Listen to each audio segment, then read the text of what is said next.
Bonjour tout le monde. Bienvenue là, pour cette tentative de direct-là.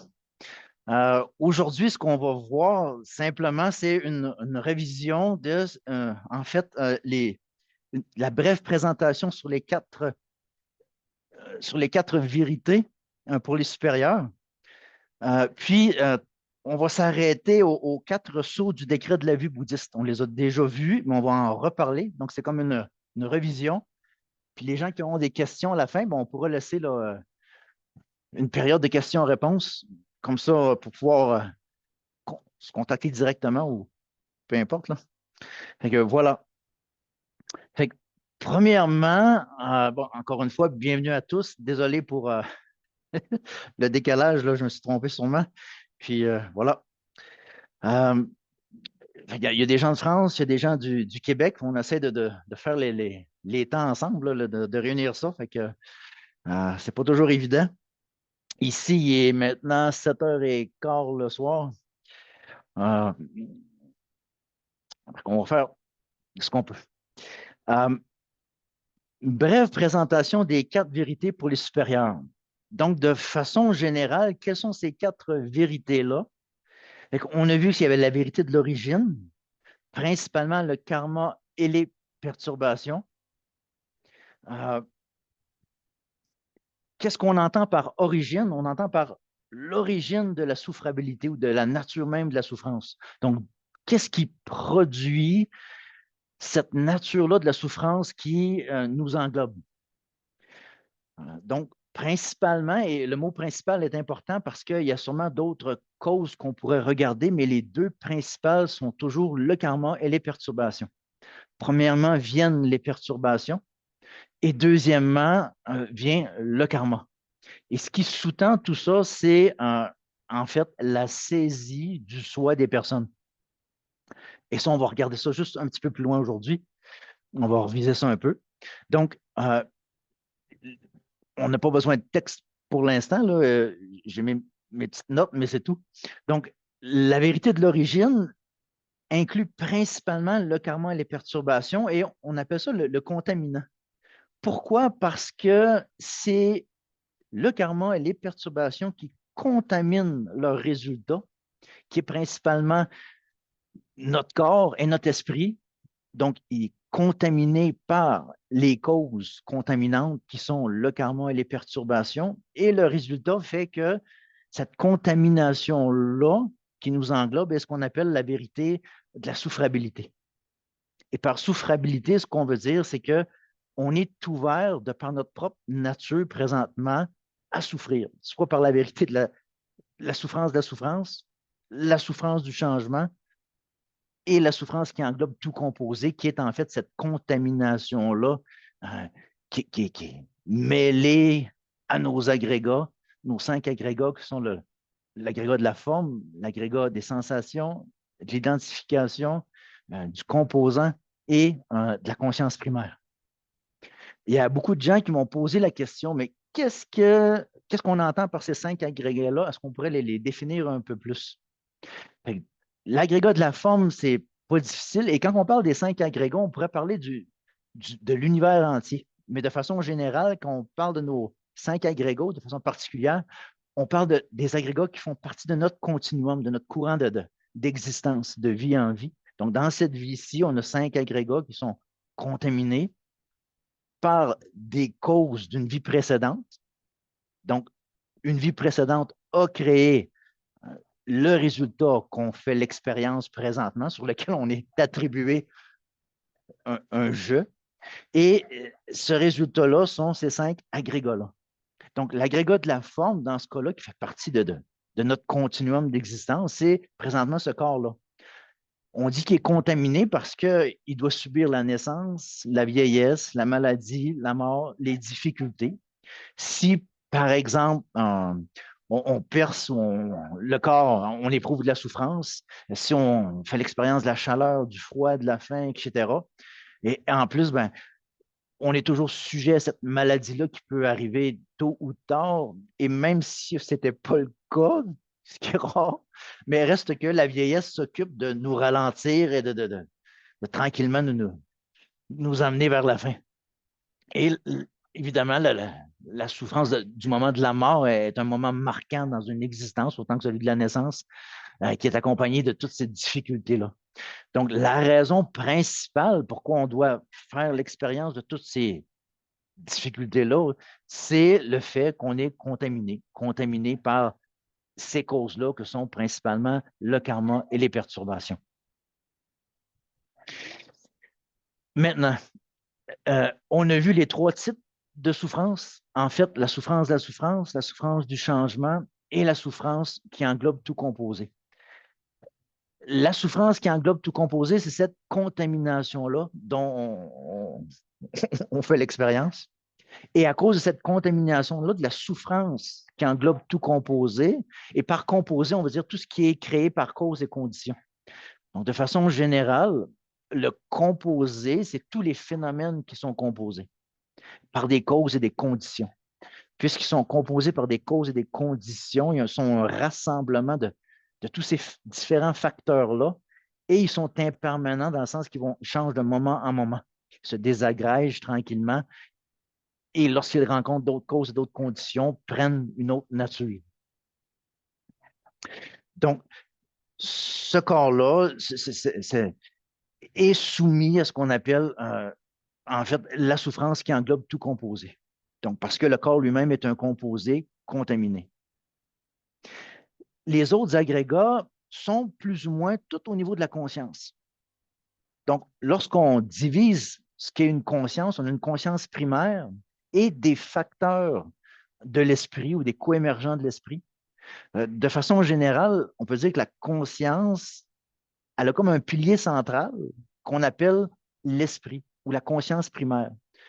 Il y a des termes, mais le mental, l'esprit, l'esprit principal, la conscience primaire sont tous des équivalents. Donc, on parle de la même chose. On parle d'un pilier central qui s'engage dans son objet de façon, on pourrait dire, neutre. Donc, sa seule fonction, l'esprit, c'est le roi, si vous voulez, le pilier central, est de s'engager dans un objet d'observation. Mais la façon dont il s'engage, c'est les coémergents de l'esprit ou les facteurs de l'esprit, les 51 facteurs de l'esprit ou coémergents de l'esprit en tibétain, le terme le plus littéral, qui lui donne une espèce d'inclinaison à entrer d'une façon ou d'une autre. Si le facteur de l'esprit est positif ou vertueux, l'esprit va s'engager avec lui de façon vertueuse dans son objet d'observation. Si à ce moment-là, le facteur de l'esprit ou le coémergent de l'esprit qui est le plus influenceur, il influence l'esprit de façon non vertueuse, l'esprit va s'engager de façon non vertueuse dans son objet. Et si le facteur de l'esprit est neutre, donc ni vertueux ni non vertueux, ce qu'on appelle souvent ce qui n'a pas été expliqué par le Bouddha comme vertueux ou non vertueux, donc l'esprit va s'engager de façon neutre dans son objet. Et lorsque l'esprit s'engage de façon vertueuse, il y a un karma positif qui est créé, un karma méritoire. Et lorsque l'esprit s'engage de façon négative dans son objet, il y a un karma déméritoire qui est créé. Et lorsque l'esprit s'engage de façon neutre, ben, il n'y a ni mérite ni démérite qui sont créés. Donc, c'est simplement une action qui est neutre, qui n'a pas de conséquences en tant que telles, ni méritoire, ni déméritoire. Donc, ces facteurs de l'esprit-là sont super importants parce que, en fait, c'est sur eux qu'on peut travailler. Lorsqu'on dit on travaille sur notre propre esprit, en fait, on travaille sur nos facteurs de l'esprit, nos coémergents de l'esprit, les 51 facteurs. On essaie de réduire les négatifs et d'augmenter, d'accroître les positifs. Et grâce à ça, l'esprit prend une tournure positive, vertueuse, et on peut accumuler du bon mérite pour soit les vies futures, la libération ou le plein éveil. Donc, dans les 5 agrégats, le premier, c'est la forme physique qu'on a, notre corps, et les autres sont principalement tous des consciences. Le dernier, c'est la conscience primaire, c'est-à-dire la conscience principale. Donc, c'est l'esprit principal, le mental ou la conscience principale. Dans ce cas-là, ce sont tous des équivalents et c'est le pilier central, euh, le pilier central euh, qui va s'engager dans son objet. Et les autres facteurs, les sensations, l'identification et le composant sont aussi, en fait, des facteurs de l'esprit. Donc, les sensations sont simplement toute expérience que l'esprit vit par l'engagement, par le fait de s'engager, d'appréhender un objet, est accompagné nécessairement d'une sensation soit neutre, soit positive ou soit négative. Donc, positive, on veut dire plaisante et négative, déplaisante. Je pense que les termes sont mieux comme ça. Donc, il y a trois types de sensations, la sensation neutre, la sensation plaisante et déplaisante. Et toute expérience, encore une fois, vécue par l'esprit lorsqu'il connaît son objet, lorsqu'il s'engage dans un objet, est accompagnée d'une de ces trois sensations-là. Donc, c'est ce qu'on appelle le deuxième agrégat, l'agrégat des sensations. Le troisième agrégat, l'agrégat de l'identification. L'identification, des fois, on l'appelle la discrimination. Je ne suis pas certain du terme à utiliser en français parce que discriminer, d'habitude, c'est dire entre ci et ça et voir la différence. Tandis que l'agrégat de l'identification, c'est plus un agrégat, en tibétain, on dit duché. Duché qui va simplement reconnaître quelque chose, dire ah, ça c'est ça, ça c'est ça, ça c'est ça. Il ne va pas nécessairement distinguer entre deux choses. Ce n'est pas sa fonction principale, ça, c'est plus la fonction reliée à la sagesse, mais il va reconnaître, un peu comme si vous avez déjà vu dans un supermarché les gens qui étiquettent des boîtes, ils vont c'est comme si ce facteur de l'esprit-là, ce co-émergent de l'esprit-là, avait pour fonction de dire oh, trépied, caméra, lumière, meubles, chambre, Pierre, Jean-Jacques, Hélène. Donc, peut-être plus, à mon idée, l'identification est plus près de sa fonction. Maintenant, on a vu les trois premiers agrégats. L'agrégat de la forme, qui est notre corps physique, l'agrégat des sensations, le deuxième agrégat. Le troisième agrégat, c'est l'agrégat des identifications. Et le quatrième, c'est le composant. Le composant, en fait, c'est Duché, tout ce qui compose. Mais ce qu'on veut dire ici par composant, le terme est vague, mais en fait, c'est tous les autres facteurs de l'esprit qui ne sont pas inclus dans la sensation, dans l'identification. C'est ce qu'on appelle le composant. Donc, toute conscience qui n'est pas une conscience primaire, qui n'est pas une sensation ou une identification, fait partie de ce groupe-là qu'on appelle le composant du Qi en tibétain.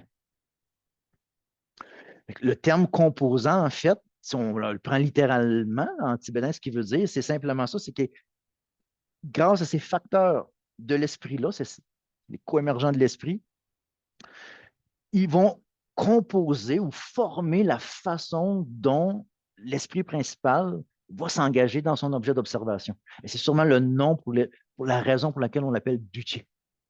Et grâce à ces facteurs de l'esprit-là, qui font partie du quatrième agrégat, donc tout ce qui n'est pas, tout ce qui est esprit, mais qui n'est non, tout ce qui est conscience, mais qui n'est pas esprit principal, sensation ou identification, tout le reste, on l'appelle l'agrégat, le quatrième agrégat, l'agrégat du composant. Pourquoi? Parce qu'il compose ou il forme un karma, sûrement.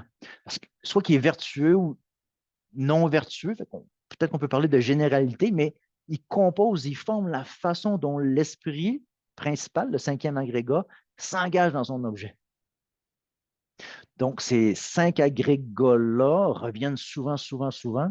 Et c'est sur ces cinq agrégats-là qu'on attribue l'idée d'un je, d'une personne ou d'un soi. On va y revenir. Donc, ces cinq agrégats-là sont contaminés par la vérité de l'origine, c'est-à-dire le karma et les perturbations d'une vie passée. Donc, dans une vie passée, on a fait des actes sous l'emprise du karma et des perturbations. Et le résultat a été les 5 agrégats de cette vie-ci. Et c'est pour ça qu'on dit que nos 5 agrégats sont contaminés parce ils ont été produits sous l'effet de causes contaminantes et ils sont un résultat contaminé.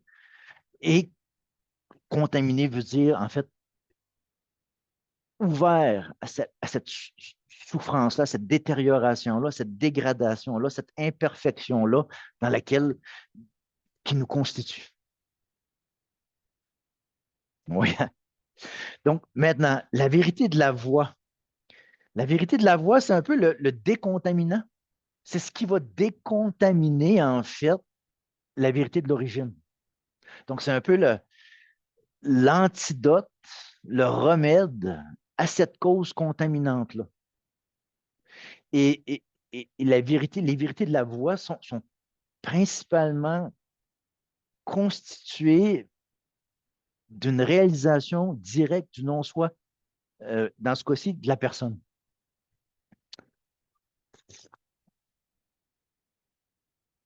Ce qu'on veut dire, lorsqu'on pense au karma et aux perturbations, en fait, c'est les perturbations et le karma qui s'ensuit, ou le karma et les perturbations, tout dépendant du cycle. Mais ce qui sous-tend tout ça, c'est la saisie du soi de la personne. Et ça, on va le voir juste un petit peu plus bas. Mais la saisie ou l'appréhension du soi de la personne, c'est l'idée que notre je, lorsqu'on dit je vais y aller, je suis, existe de façon substantielle et autonome. Par substantiel, ce qu'on veut dire, c'est que ce n'est pas une simple attribution. Ce n'est pas lorsqu'on dit je, mais sur 5 agrégats, c'est correct de dire je. Un peu comme lorsque on a une réunion de 4 roues d'un chariot, peu importe, de la structure d'une automobile, par exemple, le moteur, le véhicule, les sièges, tout ça, on peut dire auto, mais et c'est justifiable de dire automobile, mais si on cherche l'auto dans ses parties, on ne peut pas vraiment la trouver. Donc, l'auto, elle fonctionne, elle existe, mais elle existe simplement par attribution. Et ça, c'est vraiment difficile à comprendre. Et je pense que c'est une raison pour laquelle les premiers véhicules, les véhicules, par exemple, des Vebashika, des Sotrantika, même les Chitamatra, vont pas s'aventurer dans l'exploration du non-soi des phénomènes. Ils restent simplement avec le non-soi de la personne et ils vont dire, quand je dis je, cette sensation-là de je est simplement une attribution sur mes 5 agrégats. Si je la cherche vraiment, je ne peux pas la trouver ni dans l'agrégat du corps, ni dans l'agrégat des sensations, ni dans l'agrégat de l'identification, ni dans l'agrégat des composants, c'est-à-dire les autres facteurs de l'esprit ou les autres coémergents de l'esprit qui restent, et ni dans la conscience principale. Donc, ce jeu-là, s'il serait substantiel, un de ses problèmes, c'est qu'il n'y aurait pas 5 agrégats, il y en aurait 6. Parce que le soi de la personne, le je, si on le considère comme substantiel, c'est-à-dire sans être attribué, donc il existe de façon substantielle de sa propre substance, sa propre entité, sans attribution, sans besoin d'attribution pour son existence. Dans ce cas-là, puisqu'il n'y a aucun des 5 agrégats, il devrait avoir un 6e agrégat, et ce n'est pas le cas. Et s'il était autonome, ben, il serait comme le boss ou le patron de ces 5 agrégats-là. Et on a tous la tendance de dire mon esprit, ma colère, ma bienveillance, mon corps. Mais lorsqu'on dit mon corps, c'est clair que on a la sensation, l'expérience que ce jeu-là est le propriétaire du corps. Touche-moi pas. C'est mon corps. Et c'est correct, c'est correct de dire ça, mais l'expérience même, c'est que le jeu est le propriétaire du corps. Et ça, c'est mon esprit, c'est mes idées. Donc, ce jeu-là, encore une fois, est le propriétaire de l'esprit, de ses idées. Donc, si le propriétaire de quelque chose, habituellement, on n'est pas cette chose-là. On ne peut pas être le propriétaire du propriétaire. Je ne sais pas comment expliquer ça. Si on est le propriétaire, c'est qu'on a une propriété. Donc, les 5 agrégats sont comme la propriété d'un propriétaire qui est simplement attribué. Mais dans notre expérience quotidienne, on a vraiment l'impression que c'est un phénomène qui est substantiel, c'est-à-dire qui existe sans attribution, qui est comme une entité en lui-même et qui est autonome dans le sens qu'il est le propriétaire de ces propriétés-là que sont les 5 agrégats. Et c'est ce qui sous-tend toute l'aversion, l'attachement, tout ce qu'on crée souvent vient de cette impulsion-là, de cette idée-là qu'on n'existe de façon autonome et substantielle. C'est un peu le moteur des perturbations et le moteur du karma qui est créé. Si on pouvait réaliser que le soi, le je, la personne est simplement attribué. Lorsqu'on dit je vais y aller, ce n'est qu'une attribution sur 5 agrégats. On pourrait apprendre à lâcher prise sur plusieurs choses qui, pour l'instant, semblent impossibles. Et c'est ce qu'on parlait un peu dans les questions-réponses sur les ailes d'Ariagriva, c'est il y a des gens qui sont prêts à cette méditation-là et il y a des gens qui ne sont pas prêts. Si dans des vies passées, on s'est familiarisé avec la notion du non-soi des personnes, qu'on a déjà médité un petit peu tranquillement, on va avoir une inclinaison, une facilité, ça presque sembler naturel d'essayer de méditer de sa propre expérience sur l'idée d'un soi ou d'un soi d'une personne, d'identifier la différence entre les deux, de voir la partie juste et la partie non juste lorsqu'on dit je. Donc, identifier un je qui est comme en surplus. Et ce jeu de surplus-là, c'est ce qu'on appelle le soi de la personne, qui n'existe pas, même si on en fait l'expérience. C'est une expérience erronée, une expérience dont l'objet n'existe pas, mais on en fait l'expérience, un peu comme lorsque, par exemple, on regarde par la fenêtre, puis avec l'ombre, le vent, tout ça, on a l'impression de voir, je ne sais pas moi, quand on était plus petit, un fantôme dehors, alors qu'il n'y a pas de fantôme. Pourtant, on fait l'expérience, on a la peur, on a tout ce qui vient avec l'expérience d'être devant un fantôme. Alors que cette expérience-là qui adhère, qui s'engage, cette expérience cognitive-là, qui s'engage dans son objet d'observation qui est un fantôme, qui n'existe pas, pourtant, elle vit tout ce qu'on vit, tout ce qu'on a à vivre à cause de cette appréhension-là erronée. Et c'est la même chose dans le cas du soi de la personne. Sur 5 agrégats, c'est correct d'attribuer un jeu, de dire je, c'est en fait c'est la dénomination de ces 5 agrégats-là. C'est ce qu'on appelle soi, je ou personne. Et c'est très, ça existe. Mais si on pense que ce soi, ce je ou cette personne-là sont tous des synonymes, existe de façon substantielle, c'est-à-dire sans être attribué, et que c'est le propriétaire en plus de tous ces agrégats-là qui dirige un peu les agrégats, ben, on est dans l'erreur. Et ce n'est pas juste au niveau intellectuel, c'est vraiment au niveau expérientiel. On fait l'expérience de qu'est-ce qu'il me dit? Hey, cette idée-là de jeu. En fait, pour ceux qui ont déjà vu la pratique du chud, les gens qui ont un gros tambour, puis avec une cloche des fois, ou même des fois, ils souffrent dans une espèce de tibia humain vide et qui vont dans des cimetières pour cette pratique-là. Une des raisons, puis là on parle je ne sais pas si ça se fait en Occident, mais en Asie en tout cas, c'est que dans le cimetière, souvent, c'était des cimetières ouverts.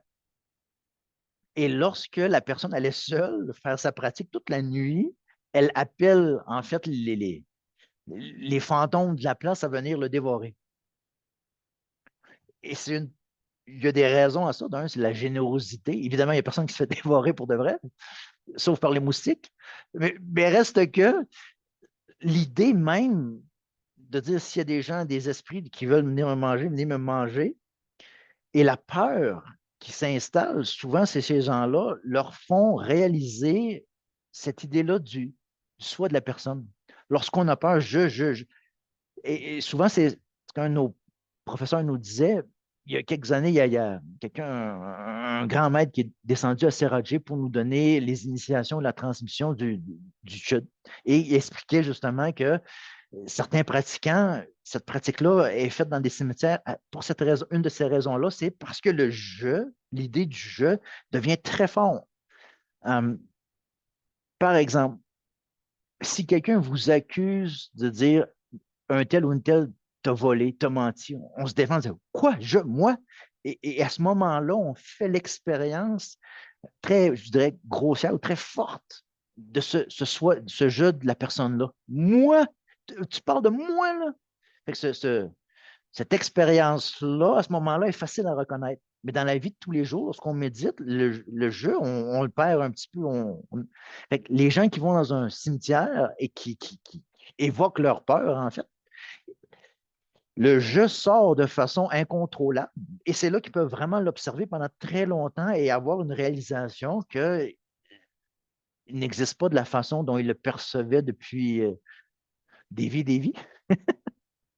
Reste que. Mais reste que l'expérience, cette méditation-là, n'est pas ouverte à tout le monde parce que c'est pas tout le monde qui est prêt par son bagage karmique à essayer de vraiment chercher la nature en lui du jeu et de voir qu'elle est simplement imputée. Et si c'est le cas, il n'y a aucun problème de juste rester ça à un niveau intellectuel pour l'instant et tranquillement, en cheminant, l'occasion viendra de commencer tranquillement lorsque la personne est prête à essayer de vraiment reconnaître quand on dit je, ce jeu-là, c'est quoi sa nature? Est-ce qu'elle est vraiment substantielle et autonome comme je le sens? Ou elle est vraiment imputée comme qu'on dit? Qu'est-ce que ça veut dire? Donc, en méditant, en regardant vraiment, c'est là qu'on peut commencer à voir peut-être la vraie nature, le vrai visage de ce jeu-là.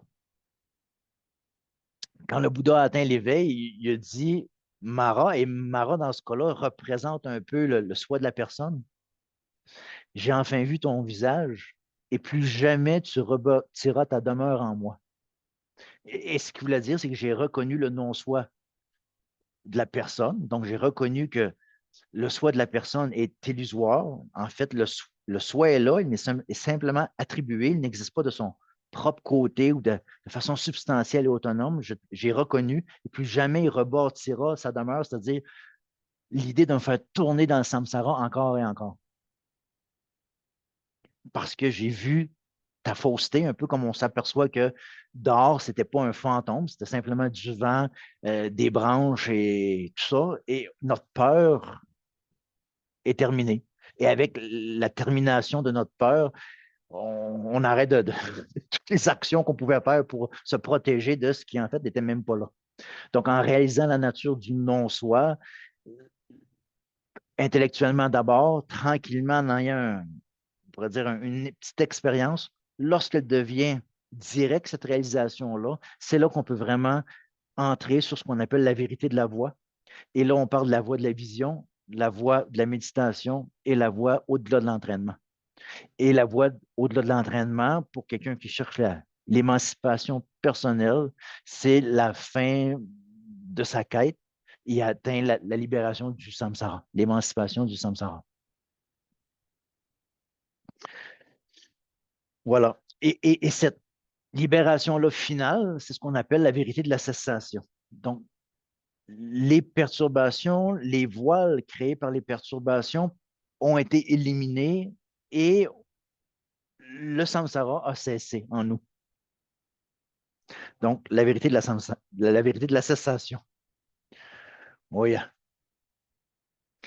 Donc, si on peut avoir une bonne vue d'ensemble des 4 vérités pour les supérieurs, déjà, le fondement même du bouddhisme est acquis. Les 4 vérités pour les supérieurs sont la base sur laquelle est fondé, en fait, tout le bouddhisme. Que ce soit le bouddhisme Mahayana, Vajrayana, peu importe, sans une bonne compréhension des 4 vérités pour les supérieurs ou les 4 nobles vérités, comme on les appelle souvent en français, peu importe la pratique qu'on fait, ça ne peut pas nous mener à la libération, à l'émancipation du samsara. Euh, on en reparlera plus tard, mais juste le simple fait de développer la grande compassion, la vraie grande compassion, pas juste en mots, pas juste en bonjour, bonjour, mais la vraie grande compassion peut simplement venir de la réalisation des quatre vérités pour les supérieurs. Si on n'est pas capable de comprendre que l'ensemble des êtres sentients sont pris dans ces cinq agrégats-là, et le fait qu'il y ait ces cinq agrégats-là contaminés, de leur nature même, produisent les causes pour d'autres agrégats contaminés, et le cycle se perpétue ainsi. Tant qu'on n'a pas réalisé les problèmes inhérents à la contamination qui nous englobe, on ne peut pas l'appliquer aux autres. Et si on ne l'applique pas aux autres, la vraie grande compassion ne peut pas naître en nous. Et tout ça, ça sera vu en détail plus loin, mais reste qu'au niveau de la pratique même, juste dire oh, que les autres soient libérés de, je sais pas moi, de la pauvreté ou de la maladie, c'est qu'ils soient libérés en fait de la souffrance, de la souffrance.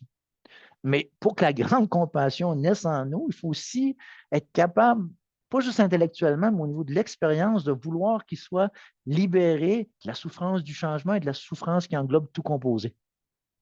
Et c'est très facile à dire avec notre parole ou nos idées, mais tant qu'on n'a pas personnellement fait l'expérience de ce qu'on peut appeler le renoncement ou en fait la détermination résolue d'atteindre l'émancipation, donc le vouloir se sortir du samsara, tant que c'est vraiment pas solide en nous, on ne peut pas le transposer chez les autres, cette détermination-là, qui soient eux autres libérés de ce cycle-là. Et tant que ça, c'est pas né, la grande compassion, c'est impossible. Et sans grande compassion, il n'y a pas d'esprit d'éveil. Sans esprit d'éveil, il n'y a aucune voie du héros pour l'éveil qui est possible. Donc, sans. Et le cœur de cette idée-là, c'est les quatre nobles vérités. Une fois qu'on les a vraiment bien compris et qu'on les a médités, en fait, qu'on les a étudiés, réfléchis, médités, on peut vraiment commencer, je pense, à goûter à ce qu'est le bouddhisme. Que ça soit le bouddhisme du véhicule fondamental, du grand véhicule ou même des tantras.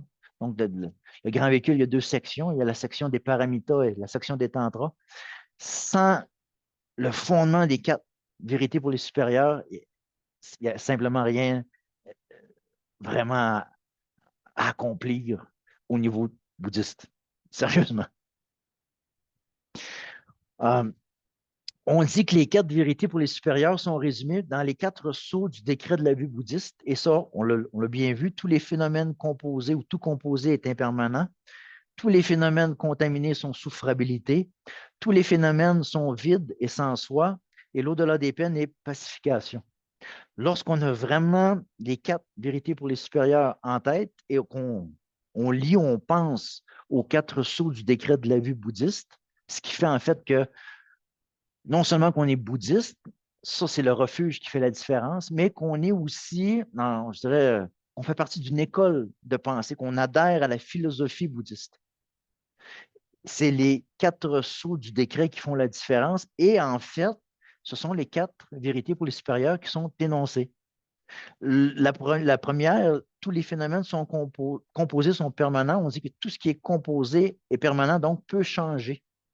Et de là, si ce changement-là est fait avec le contaminant, le résultat va être contaminé. Donc, la deuxième vérité, tous les phénomènes contaminés sont souffrabilité.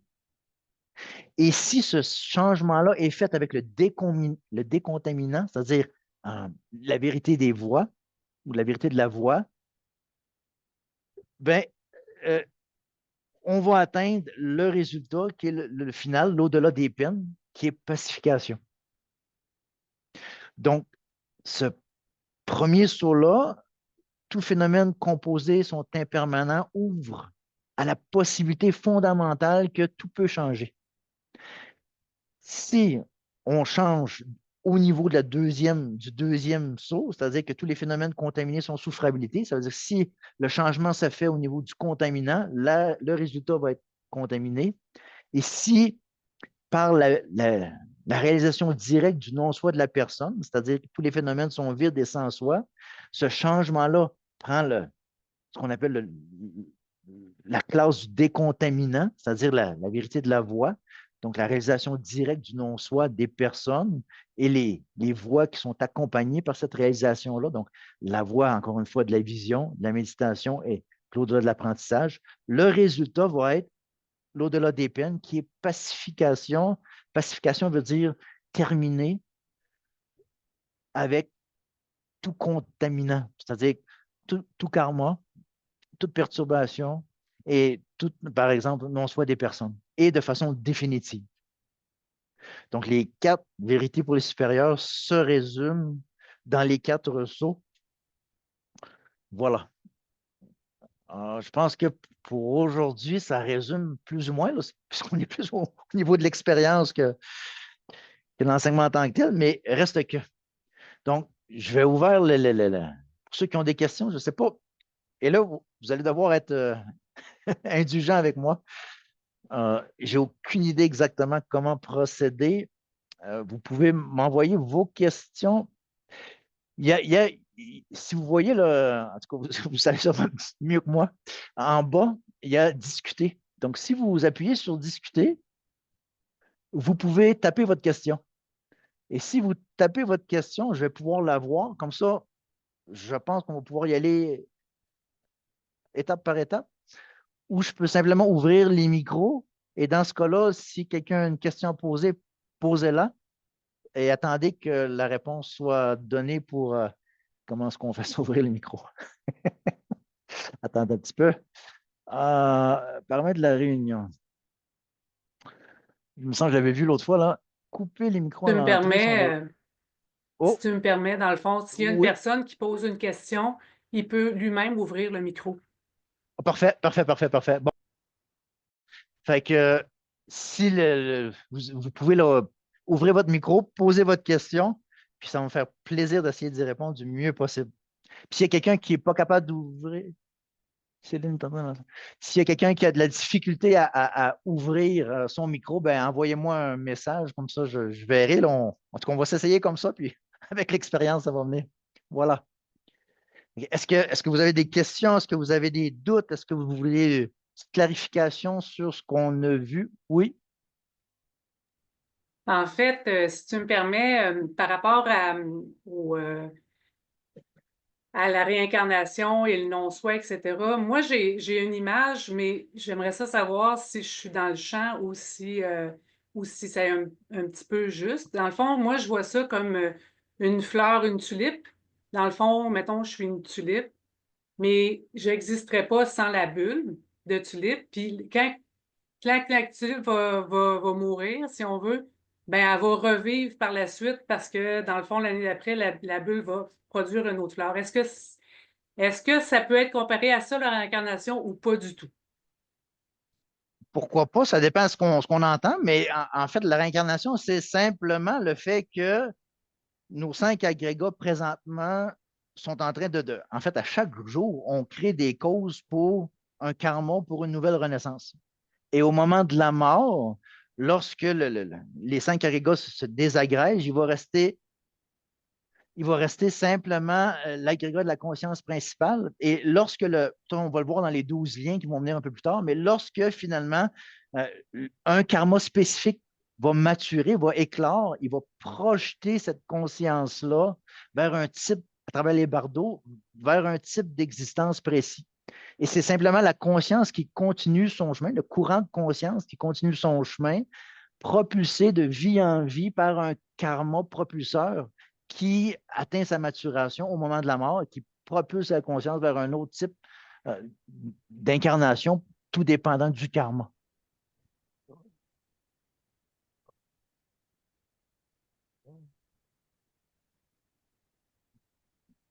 Fait que si quelqu'un, Très bien. oui, si quelqu'un d'autre a une Ah, très bien. question, Je suis juste pas capable de fermer mon micro, là, mais je vais essayer de ne pas faire de bruit. ouais. Ben, sûrement à gauche, en bas, là, vous avez coupé le son, arrêté la vidéo. Fait que vous avez un choix là, dans le menu en bas, complètement à gauche. Il y a un petit micro, si on pèse dessus, d'habitude, ça coupe. Mais encore là, c'est pas certain. Oh, oui, Oui, je voulais, pour faire suite un petit peu à sa question, mais aussi Oui. au non-soi, ce que tu viens de parler du non-soi. Euh, ce que je comprends, c'est que quand, quand tu t'as réalisé que ce jeu-là, qu'on s'imagine, là, qui est une illusion, finalement, quand on se rend compte que on a vraiment réalisé que c'est une illusion parce que j'ai beau faire la méditation puis me dire, ben oui, ça n'a pas de sens. Le jeu, il est juste imputé sur mes agrégats, mais je le sens, là, tu sais, que je le sens, ce moi-là, c'est fort quand même, c'est assez impressionnant. Puis, donc, quand on a réalisé ça, puis on est vraiment rendu au niveau de la vision, que c'est direct, qu'on va se réaliser directement, à ce moment-là, les agrégats, pas les agrégats, mais la conscience, elle est plus, elle s'en retourne plus dans le bardeau, là. C'est-à-dire qu'elle ne va pas reprendre je sais pas, c'est une question, excuse-moi, là, je l'exprime mal, mais elle Ben, est c'est plus correct. projetée, elle est Je plus vous ai- projetée par, OK. Fait, en tout oui, cas, c'est oui. ça. Je sais pas si tu comprends. Oui, oui, oui, Elle est oui. plus projetée, donc, parce que la personne a vraiment réalisé qu'elle est, parce que la personne, la conscience, c'est une Oui. réalisation qu'il n'y a pas Fait que, de soi, il n'y a pas de... oui. En fait, il y a un soi, il faut faire attention. Souvent, on se mélange, puis il y a beaucoup, beaucoup de gens des fois, il y a un je, il y a une personne, il y a un soi. Oui, Lorsqu'on réalise que ce soi-là, ce n'est pas une illusion, c'est vraiment, le soi existe, mais son mode d'existence est simplement par attribution.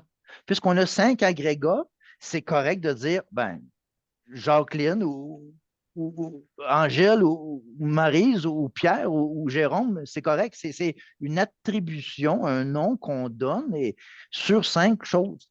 Mais lorsqu'on a l'impression que ce jeu-là existe de son propre côté, de façon substantielle et autonome, et ça, tout le monde fait l'expérience de ça. Parce que depuis des temps sans commencement, on tourne dans le samsara à cause principalement de ça. Donc, c'est une habitude qui est ancrée, qui est instinctive, qui est innée. Et c'est normal que, et en fait, c'est très bien lorsqu'on médite un peu, on examine ce jeu-là, on essaie comme les Tibétains disent, d'attraper le voleur. Un peu comme si quelqu'un vient voler dans notre maison, ben, tant qu'on n'a pas attrapé le voleur, on va continuer à se faire voler. Fait une fois qu'on a identifié c'est qui fait ce trouble-là, on regarde la façon dont nous, on en fait l'expérience. Est-ce qu'on fait l'expérience simplement par oh, quand je dis je, ben, c'est juste une attribution sur l'ensemble que je suis, où on a vraiment l'impression que c'est quelque chose qui est part de cet ensemble-là qui contrôle l'ensemble. Et en regardant, on pourrait dire directement, il faut faire attention avec le mot direct, c'est là que tranquillement la force, la force de ce jeu-là commence à diminuer. Sauf que pour le réaliser de façon directe, habituellement, il faut être en absorption méditative, vraiment, lorsque même les 5 objets des sens disparaissent, on est simplement dans la réalisation du jeu. Et ça, c'est un niveau assez élevé. Et lorsque ça arrive, c'est pas que on ne va plus renaître, mais c'est que on va arrêter de créer les causes pour une prochaine renaissance. OK. Il va y avoir un impact énorme, c'est bien sûr, mais on dit dans les textes que la réalisation directe du non-soi de la personne, et là, on parle de quelqu'un qui va atteindre la libération personnelle. On n'est pas entré sur la voie des héros pour l'éveil. Pour l'instant, on parle simplement Du de quelqu'un Bodhisattva. Du qui veut. Bodhisattva. Oui, oui, des bodhisattvas. Mais quelqu'un qui veut atteindre la voie. Attendez un petit peu, on reviendra là. Fait que, si quelqu'un veut atteindre vraiment la réalisation du non-soi, par cette réalisation du non-soi direct-là, on arrête de créer le karma qui va à long terme nous propulser. Mais on est encore pris dans le samsara tant qu'on n'a pas atteint l'état d'ara, c'est-à-dire détruit complètement euh, les voiles qui nous empêche d'atteindre cette libération-là. Voilà. OK. Donc, euh, il faut éliminer aussi tous les karmas accumulés, c'est ça? Est-ce Non, qu'on- non. Non. Simplement les karmas qui peuvent projeter et les perturbations qui peuvent alimenter, et ça, on va le voir plus loin. Mais OK. les perturbations qui peuvent alimenter l'éclosion d'un karma qui va projeter dans une autre naissance. OK. Donc, les voiles des perturbations, c'est ça? Quand tu Oui, parles des fait voiles?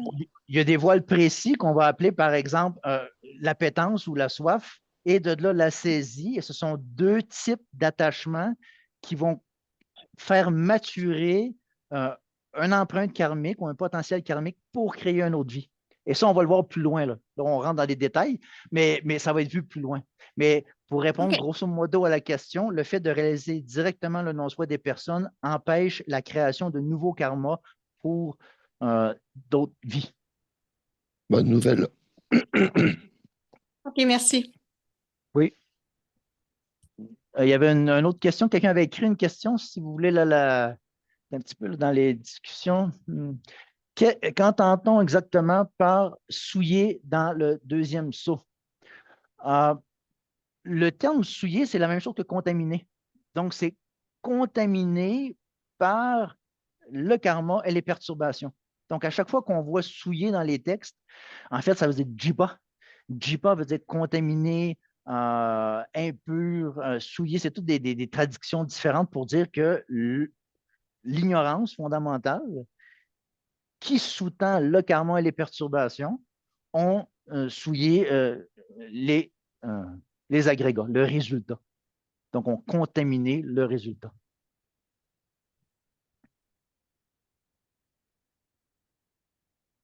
Est-ce qu'il y a d'autres questions?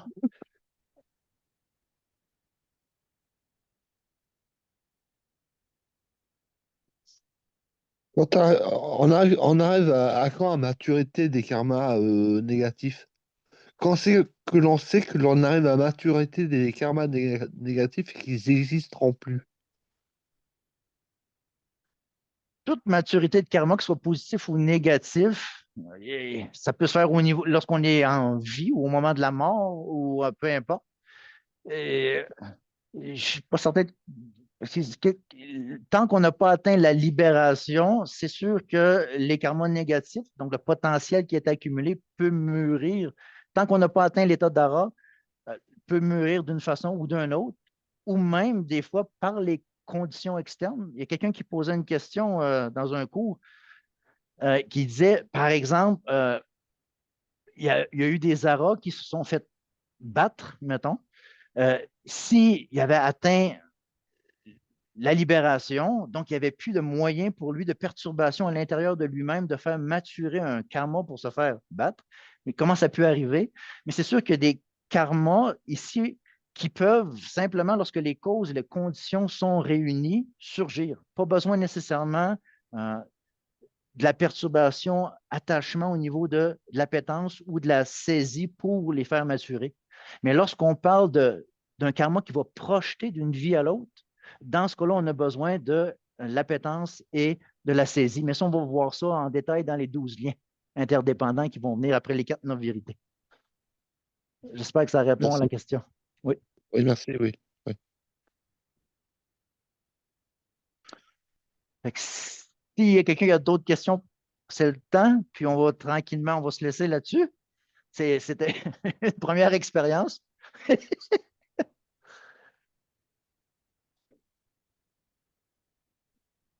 Sans indiscrétion, c'est plutôt une question personnelle envers vous. Ça fait combien d'années que vous méditez, monsieur, enfin, vénérable Tenzin Gyalme? Ça doit faire 30 ans et plus que je suis bouddhiste. Donc, en commençant, on commence à méditer. On ne peut pas nécessairement atteindre le calme mental parce qu'on est toujours en train d'étudier à droite ou à gauche. On peut développer un peu. Puis il y a beaucoup de pratiques de méditation qui sont pour transformer l'esprit. Il y a plusieurs sortes de méditation. Mais c'est sûr que dès le début de ma vingtaine, maintenant j'ai 55, fait que dès le Ouais. début de la vingtaine, j'ai commencé à méditer d'une façon ou d'une autre, là, suivant principalement les méditations à faire dans l'AMRIM. Ouais, c'est un travail de longue haleine. Tout dépendant de ce qu'on va atteindre, mais de façon générale, qu'on se soit atteindre la libération ou le plein éveil, c'est des vies et des vies. Le Vajrayana a une particularité spéciale de pouvoir en une vie, ce qu'on dit, mais ça, c'est dans le meilleur des cas. Il faut avoir pour ça sûrement pratiqué dans plusieurs euh, vies pour être capable de faire ça en une vie. Mais de façon générale, il faut penser à la longue haleine, ça, c'est certain. Il y a peut-être D'accord. une autre question ici. Euh, voilà. Fait que si il n'y a personne d'autres questions, on va arrêter ça ici. Fait que merci beaucoup de l'expérience. Désolé là, pour tout le monde. Merci. Oui, Merci. Merci, Merci Jamil, beaucoup. pour les excellents cours. Merci beaucoup, beaucoup. ça fait plaisir. Ça fait plaisir. Tant mieux, ça peut apporter bénéfice aux autres. Ouais. Merci. C'est très apprécié, merci. Parfait. Parfait, parfait. Bon, ben, bonne journée à tout le monde. La plupart, vous êtes au début de votre journée. Il y en a qui sont dans le milieu de la journée. Ici, c'est la fin de la journée. Oh, bonjour, bonjour. Je ne sais pas si en mettant sur Zoom, d'habitude, sur un ordinateur, on peut voir un peu tout le monde, mais ici, je vois juste une personne à la fois, un petit téléphone. En haut à droite, en haut à droite, il y a marqué afficher. Et quand on clique Ah, sur afficher, il y a marqué galerie et là, on peut voir tout le monde. attends un petit peu, attends un petit peu. Sur un téléphone aussi ou bien? Non, sur un ordinateur. Ouais, je par pense que c'est ça. Moi, j'ai un petit téléphone, fait que j'ai pas cette. Ah, c'est pour ça, d'accord. Et Ouais, ça j'ai pas cette. marche aussi sur le téléphone. Ça fonctionne. Après, je sais pas comment on fait, mais moi, je vous vois tous là. Sur ton téléphone. Ouais, ouais, je Oh, vous vois tous. Ça doit être dans les ok. paramètres du téléphone. Il doit y avoir 3 petits points ou 3 petits traits sur le téléphone. Ouais, je pense, je sais pas, c'était Il y a, déjà ouais, là. il y a un plus, il y a un paramètre de réunion au-dessus de l'autre, Ça. arrière-plan est fait, au-dessus de le paramètre de la réunion, peut-être. Là, il y a toutes sortes de. Tableau, je sais pas quoi, tableau Office. En tout cas, je vais regarder ça. Fait que pour la prochaine fois, là, j'aurai peut-être un peu plus de chance là-dessus.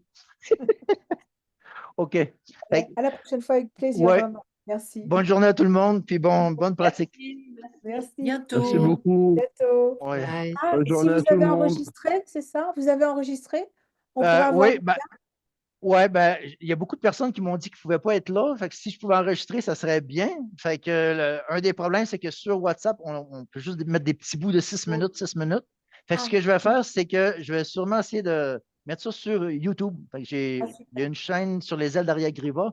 J'ai envoyé le lien dans le groupe. Fait que ceux qui vont consulter, ben, pourront aller consulter. Et je vais commencer comme ça, là. C'est ma première expérience avec toutes ces choses-là. On va voir ce que ça donne. Ça va venir très vite. Bah, si vous pouvez mettre le lien vers cette chaîne, ce serait super. Merci beaucoup Parfait, encore parfait. et à Ben, je vais bientôt. voir si l'enregistrement a fonctionné pour commencer. Si ça va s'éteindre, quand vous quittez, il va vous demander de dire, de confirmer l'enregistrement et ça va le Ouais, faire. OK. Fait que là, j'ai vu qu'il y avait d'autres questions. En tout cas, désolé si je n'ai pas pu répondre à toutes les questions, là. Voilà. Fait que, on arrête ça là. Je vous souhaite une bonne Ah, j'ai journée. trouvé. C'est tout à la fin des notifications en bas de la page, il y a 30 petits points. Il y a trois Vous petits. défilez, vous défilez les notifications, il y a 30 petits points en tout dernier. C'est marqué plus, c'est ça? 3 petits points en tout dernier.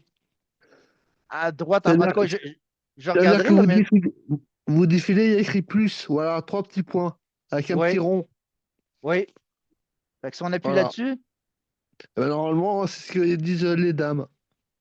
allez, allez. OK, OK. Mais j'ai essayé, mais ça, en tout cas, je regarderai si c'est possible. De toute façon, voilà. Fait que à jeudi, à la prochaine parution.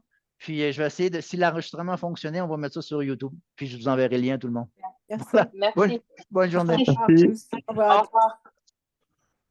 Merci, Jean-François. Bye bye. Oui.